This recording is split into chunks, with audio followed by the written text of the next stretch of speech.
my dear friends and welcome to this session of my English class. मैं मानसी आप सबका स्वागत करती हूँ आज के इंग्लिश के इस सेशन में। बच्चों, आज जो हम एक कविता पढ़ने जा रहे हैं, एक पोएम है, बहुत ही प्यारी सी पोएम, द मून यानी चांद। चांद के ऊपर आधारित ये एक पोएम है। चांद किसको अच्छा नहीं लगता? सभी को अच्छा लगता है, बड़े बूढ़े सबको अच्छा लगता है। तो ऐसे ही मून के ऊपर आधारित ये पोएम है। आइए पढ़ते हैं और आनंद लेते हैं। तो this is lesson number 8, the moon यानी कि चांद। डू यू लाइक चंदा मामा? तो सबसे पहला सवाल जो हमारे बुक में आता है इस चैप्टर में, वो है डू यू लाइक चंदा मामा? क्या आपको चंदा मामा पसंद है?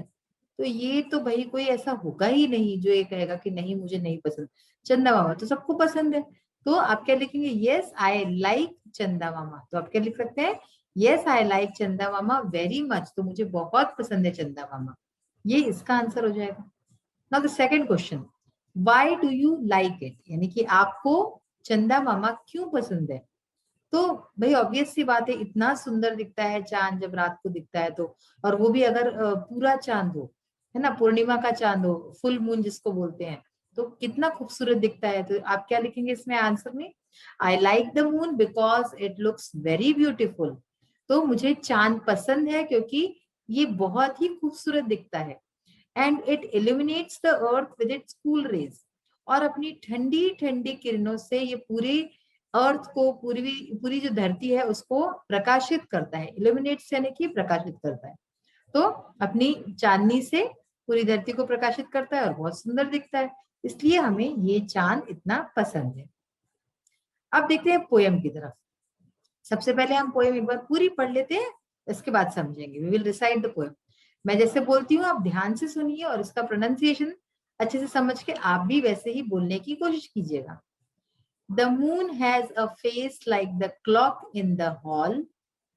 She shines on thieves on the garden wall, on streets and fields and harbor quays, and birdies asleep in the forks of the trees. The squalling cat and the squeaking mouse, the howling dog by the door of the house, the bat that lies in bed at noon, all love to be out by the light of the moon. But all of the things that belong to the day cuddle to sleep to be out of our way. And flowers and children close their eyes till up in the morning the sun shall arise. So this poem is written by R.L. Stevenson. इस poem के poet जो है R.L. Stevenson है। तो इस कविता में देखिए 3 stanza है टोटल। अगर आप देखें 3 स्टेंजास, हर स्टेंजा में 4 लाइंस है, तो टोटल कितनी लाइंस हुई? 4, 8, 12। तो 12 लाइंस है टोटल इस पोएम में। अगर हम बात करें हमारे जो राइमिंग वर्ड्स है, तो देखिए hall, wall, Quess, trees, mouse, house, नून, मून। तो फर्स्ट सेकेंड लाइन जो है और फिर थर्ड फोर्थ लाइन जो है, ऐसे ही डे, वे, आइज, अराइज। तो ये सारे वर्ड्स जो है हमारे राइमिंग वर्ड्स हुए। अब पोएम में पोएट कहना क्या चाह रहे हैं? पोएट जो है पहली जो स्टेंजा है इसमें पोएम चांद कैसा दिखता है और किस तरह से ये सब पे अपनी रोशनी बराबर से डालता है। दूसरे स्टेंजा में ये बताता है कि किस तरह से अलग अलग जो एनिमल्स हैं वो कैसी कैसी आवाजें निकालते हैं चांद की रोशनी में, और कितना उनको पसंद है रात को घूमना इधर उधर एनिमल्स को। और थर्ड जो पैराग्राफ है इसमें बताते हैं कि जो लोग दिन भर काम करते हैं वो किस तरह से रात को सोते हैं और वो सुबह होने पे ही अपनी आंखें खोलते हैं जब सूरज उगता है। तो चलिए पढ़ना स्टार्ट करते हैं। The moon has a face like the clock in the hall. यानी कि चांद का जो चेहरा है, फेस यानी कि चेहरा, उसका चेहरा कैसा है? Clock in the hall. आपके पास, आपके घर में हॉल होगा, हॉल में एक घड़ी लगी होगी गोल गोल, है ना, लगी है ना। तो उसके उससे जो है कंपेयर किया गया है मून को। The moon has a face like the clock in the hall. चांद का चेहरा है, चांद का ऐसा चेहरा है जैसे कि घड़ी एक हमारी हॉल में लगी हुई होती है, कमरे में लगी हुई गोल गोल घड़ी, वैसा ही चांद का चेहरा है। मतलब चांद को गोल शेप का बोला गया है। She shines on thieves on the garden wall. अब यहाँ कह रहे हैं कि वो जो है चांद जो है शाइन करती है, चांद शाइन करता है, चमकता है किस पे? ऑन थीव्स, जो चोर है जो कि गार्डन वॉल पे है, जो चोर गार्डन के जो दीवार है उसके ऊपर जो चोर है उनके ऊपर ये रोशनी डालती है चांद, डालता है चांद। ऑन स्ट्रीट्स, गलियों में, फील्ड्स यानी खेतों में, and harbour quays. Now what is harbour quays? Harbour quays का मतलब है बंदरगाह के घाटों पर। तो बंदरगाह के जो घाट होते हैं वहां पर भी, तो गलियां, खेत, बंदरगाह के घाट, and birdies asleep in the forks of the trees, और जो सोई हुई चिड़िया होती है पेड़ों की टहनियों पे। फोक्स का मतलब क्या होता है? टहनियों, टहनियां जो होती है, ठीक है ना। तो फिर से बताती हूँ, ये जो चांद की जो रोशनी है सब पे पड़ती है, फिर वो चाहे कोई चोर हो जो कि गार्डन की दीवार पे चढ़ा हुआ होता है, या फिर गलियां हो, खेत हो, हार्बर क्वेज हो, बंदरगाह के तट हो, या फिर चिड़िया हो जो कि पेड़ों में जो है पेड़ों की टहनियों पे सोई हुई चिड़िया होती है, सबके ऊपर चांद की रोशनी एक जैसी, एक बराबर जाती है। The squealing cat and the squeaking mouse, the howling dog by the door of the house. अब एनिमल्स की बात आती है सेकंड स्टेंजा में। तो देखिए, द स्क्वेलिंग कैट, स्क्वेलिंग का मतलब क्या है? चीखती, चीखती हुई बिल्ली। स्क्वीकिंग माउस यानी कि चिचियाता चूहा, चूहे की आवाज जो है वो किस तरह से होती है, अगर आपने कभी सुनी हो तो रात के टाइम आती ची ची ची करके, जब बिल्कुल शांति होती है तो इसलिए कह रहे हैं स्क्वेलिंग कैट यानी कि चीखती हुई बिल्ली, स्क्वीकिंग माउस यानी कि चिचियाता हुआ चूहा, द हाउलिंग डॉग, हाउलिंग का मतलब गुर्राता हुआ कुत्ता, bye the door of the house. तो कुत्ता अक्सर जो है लोग अपने घर में पालते हैं और उनके घर में जो है दरवाजे पे बंधा रहता है, तो इसीलिए कह रहे the howling dog by the door of the house, घर के जो है दरवाजे पे हाउलिंग डॉग, गुर्राता हुआ कुत्ता। The bat that lies in bed at Noon, bat यानी कि चमगादड़। बैट का एक मतलब तो बल्ला होता है जो आप बैट बॉल खेलते हो, और दूसरा मतलब होता है चमगादड़। जो चमगादड़ जो कि that lies in bed at नून, अब बेड मतलब कोई हमारे जैसे बेड होता है वैसा नहीं, दोपहर के समय जो कि सोता है ना। आपको पता है ना कि जो चमगादड़ होता है दिन भर सोता है और फिर रात को जागता है। तो अपने दोपहर के समय अपने बेड पे पड़ा हुआ आराम से जो बैट है, जो चमगादड़ है।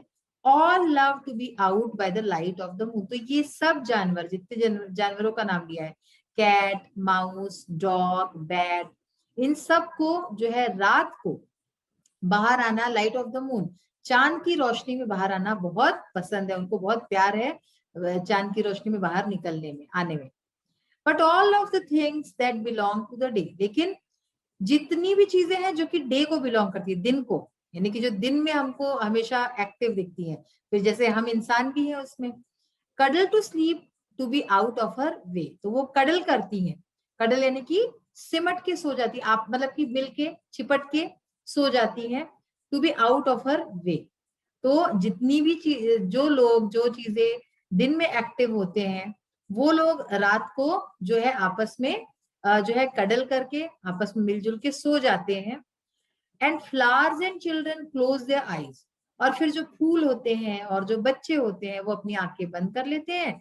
Till up in the morning the sun shall arise, जब तक कि सुबह ना हो जाए और सूरज ना निकल जाए तब तक उनकी आंखें बंद रहती हैं, यानी कि सूरज उगते ही वो सब, चाहे फूल हो चाहे बच्चे हो, सब उठ जाते हैं। तो इस तरह से ये पोयम जो आर एल स्टीवेंसन की थी, बहुत ही खूबसूरत मून के ऊपर पोयम थी, ये हमने आज पढ़ ली है। चैरिटी बिगिंस एट होम, तो चैरिटी यानी कि जो हम किसी के ऊपर परोपकार करते हैं, उसकी शुरुआत सबसे पहले घर से होती है। जब तक आप जो है घर में ही आपके जो परिवार के सदस्य हैं, फिर वो चाहे अगर आपकी छोटी फैमिली है, मम्मी पापा ही है या भाई बहन है उसमें से, तो उन लोग की मदद नहीं करते, उनके ऊपर उनके साथ जो है काम नहीं करते, तब तक आप बाहर नहीं कर सकते। सो चैरिटी बिगिंस एट होम, घर से ही अच्छे कामों की शुरुआत होती है। तो ये आज पोयम हमने पढ़ ली है। अब आइए हम जो है एक्सरसाइज पार्ट देखते हैं। The first exercise is of the word power. Word power मतलब वर्ड्स से रिलेटेड एक एक्सरसाइज है। Pick the odd word out. तो you can see there are 4 words written in every line, हर लाइन में 4-4 शब्द लिखे हुए हैं, और एक शब्द इसमें जो है वो है ऑड। तो आप देख सकते हैं कि बोल्ड और अंडरलाइन वर्ड है वो ऑड है, पर आपको ये भी समझना जरूरी है कि वो ऑड क्यों है, यानी वो अलग क्यों है बाकी सबसे। मून, अर्थ, रॉकेट, सन, तो तो अगर हम मून, अर्थ, रॉकेट, सन को पढ़े तो मून, रॉकेट और सन ये तीनों हमें कहाँ मिलते हैं? आसमान में, स्काई में। और अर्थ यानी कि जमीन, तो अर्थ इसीलिए अलग हुआ। नैप, स्लीप, अवेक, सिएस्टा, ये जो शब्द है नैप, स्लीप और सिएस्टा ये नींद से जुड़े हुए हैं, जबकि अवेक का मतलब क्या है? जागना, इसलिए ये ऑड वन हुआ। Next is glow, dark, shine, illuminate. तो इसमें ग्लो, शाइन और इल्यूमाइन इन तीनों का मीनिंग वही है, सेम है, चमकना। जबकि डार्क यानी कि अंधेरे से हम इसका मतलब लगाते हैं। Evening, week, afternoon, morning. तो इवनिंग, आफ्टरनून, मॉर्निंग ये क्या है? ये दिन के अलग अलग भाग है। मॉर्निंग सुबह होता है, आफ्टरनून दोपहर, और इवनिंग यानी शाम। जबकि अगर हम वीक बोले तो वीक होता है सप्ताह या हफ्ता, ठीक है ना? 7 दिन मिलके एक वीक बनता है, 7 days इज 1 वीक। तो इसीलिए इसमें week is different. Leaves, flowers, fields, trees. तो लीव्स, फ्लावर्स और ट्रीज ये एक है, क्योंकि ट्रीज के ऊपर ही फ्लावर्स और लीव्स लगते हैं, लेकिन फील्ड यानी खेत, तो ये एक अलग चीज है। तो इस तरह से ये हमने ऑड वर्ड्स देखे। अब आइए क्वेश्चन आंसर्स देखते हैं। First question is what is the shape of the moon according to the poem. इस पोएम के हिसाब से जो चांद का शेप है वो कैसा है? The shape of the moon according to the poem is round like a clock. तो इस पोएम के हिसाब से चांद का शेप जो है गोल है, जैसा कि एक घड़ी होती है। Where do the birdies sleep. Birdies यानी कि चिड़िया जो है वो कहाँ सोती है? Birdies sleep in the forks of the trees, यानी कि पेड़ों की टहनियों पे सोती है। What is the dog doing. जो कुत्ता है वो क्या कर रहा है?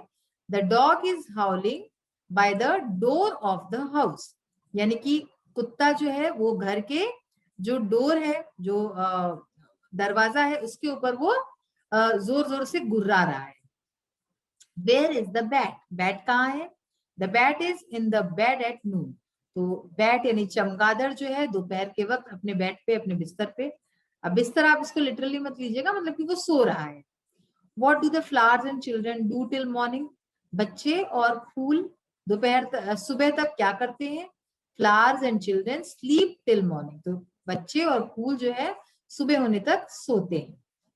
What do the things that belong to the day do when the moon is out at night? यानी कि जो चीजें जो हैं डे को यानी कि दिन को बिलोंग करती हैं, दिन से दिन में जो एक्टिव होती हैं, वो क्या करती हैं? जब मून बाहर आ जाता है रात को, जब मून आता है रात के समय, तब वो चीजें क्या करती है जो दिन में एक्टिव होती है, वो लोग क्या करते हैं? तो इसका आंसर देखिए, दे sleep when the moon is out at night. जब मून बाहर आता है तब ये सारी चीजें, जैसे कि इंसान हुए, हम लोग सब जो है सो जाते हैं। So they sleep when the moon is out at night. जब रात को मून बाहर आता है तब ये सब सो जाते हैं। In the last stanza the poet says cuddle to sleep to be out of her way. तो आखिरी स्टेंजा में ये लाइनें आई थी। इसमें कडल का मीनिंग क्या है? कडल का अर्थ है क्लोज, यानी कि पास में, सट कर, ठीक है, ये मीनिंग होता है। अब है next, fill in the blanks with the words given below. यहाँ पे कुछ वर्ड्स दिए हुए हैं और चैप्टर में से ही ये लिया गया है। तो देखिए, ट्रम्पेटिंग एलिफेंट, ठीक है, यानी कि एलिफेंट जो ट्रम्पेट करता है। कुछ चीजें आपके पोयम में से है, कुछ बाहर से। ट्रम्पेटिंग एलिफेंट आपने पहली बार सुना होगा। Howling dog, squealing cat, squeaking mouse.